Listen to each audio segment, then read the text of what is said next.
Stoffel Vandoorne flying through the field. Out of the race in his debut. That's a real shame for Wehrlein. Rowland up to the wall and across the line and onto provisional pole.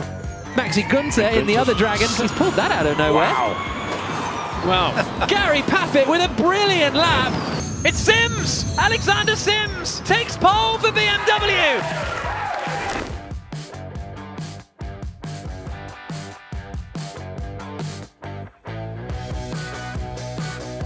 I wouldn't say I still feel like a rookie. For sure, there's a lot of things I'm learning race after race, and every time I step back into the car, I feel more comfortable, and especially dealing with race scenarios, I'm getting better and better, knowing when to spend the energy, when not to spend the energy, and you know, that just comes with experience. This series is so complex in terms of how you drive those cars, in terms of how you set up the systems in the car, and us as a team, we were complete rookies coming into this championship, so it took a little bit of time in the beginning to get on top of things. We've made some mistakes, but I think that was normal as a new team, and we're much more comfortable right now.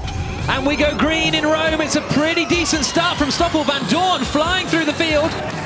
Stoffel Vandoorne with his first Formula E podium. Good, solid drive.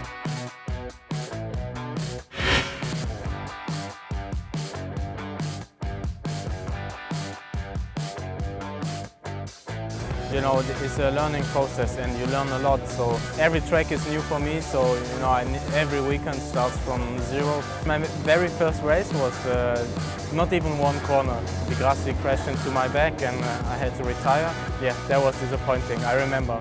And I think even my garage remembers it. Out of the race in his debut. That's a real shame for Wehrlein. Oh, that's not going to help. That was anger. I think he's literally broken it there. We missed too many opportunities to finish the race in a good position. Like in Mexico, I was leading the race up to the last corner. I wish the race was 50 meters shorter. It didn't turn out well for me, but it's still good to see. So if I forget that I was the guy who was sitting in the car, I would say it was a nice finish. Through the final left-hander, Rowland up to the wall and across the line and onto provisional pole. I think I did one day in Valencia, so I maybe spent an hour and a half in the car and I arrived in Saudi, so yeah. It's difficult, I think most good racing drivers doubt a lot, and even themselves quite often. So I knew that I'd been successful in other things, I'd won in World Series, Formula 2, Formula Renault, I'd always been at the front. So I was hoping that I could adapt to this, but I was very aware that there was 21 of the drivers that are at a very high level. Given the preparation and how much I'd missed, I really wasn't sure.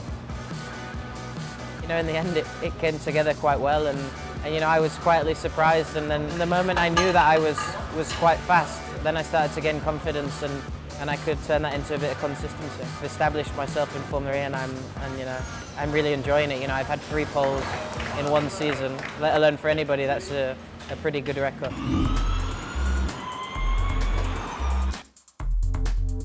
Always, since the beginning of this championship, I was a big fan of it because it was a very modern way of racing. I think the first thing was really the acceleration, from 0 to 70, 80 kilometers per hour. It's just very impressive, the amount of torque and acceleration you have available. I think that's very unique compared to other petrol engine. I enjoyed massively in this championship. It's extremely competitive, yeah, you always have to be on your optimum with everything, with the car, with yourself, with the condition. It's many factors that are deciding, and if just one single one is not ideal, you're basically at the back of the grid. So it's really competitive, and that's what it makes it so fun to compete in this championship with all these great drivers, great teams, and yeah, it's a great season.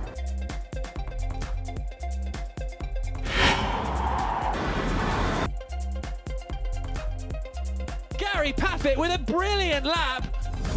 Yeah, being a rookie in this series is you're a true rookie. You go to other series where you're effectively a rookie, but it's quite easy to be on the pace quite quickly. Here, you do feel like a real rookie, and it takes a long time. These guys, these poor team of HWA, they need some track time to start to understand the car, understand the race better. The midfield battle is the hardest, because it's kind of the most competitive. I think At the front, the people take a bit less risk normally because they're already in good positions. The guys in the midfield are always fighting for position quite hard, so that battle, that area of the grid is pretty tough. So it's been a bit of the baptism of fire really, trying to get used to that. It's been a really good education, but I think it's just the nature of Formula E is that it's really inconsistent. Because of the series, because of the conditions change a lot, the circuits are different, no one's really able to be at the front all the time. It's certainly something you definitely have to get used to in Formula E.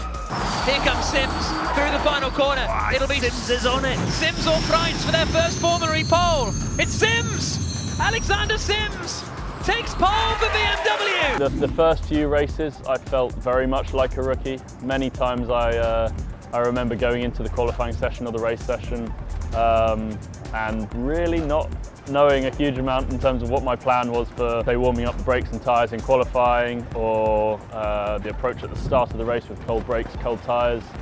Whereas nowadays, yeah, I kind of have a bit of a grasp on that. It doesn't mean that I execute it perfectly every time, but I certainly don't feel as unprepared.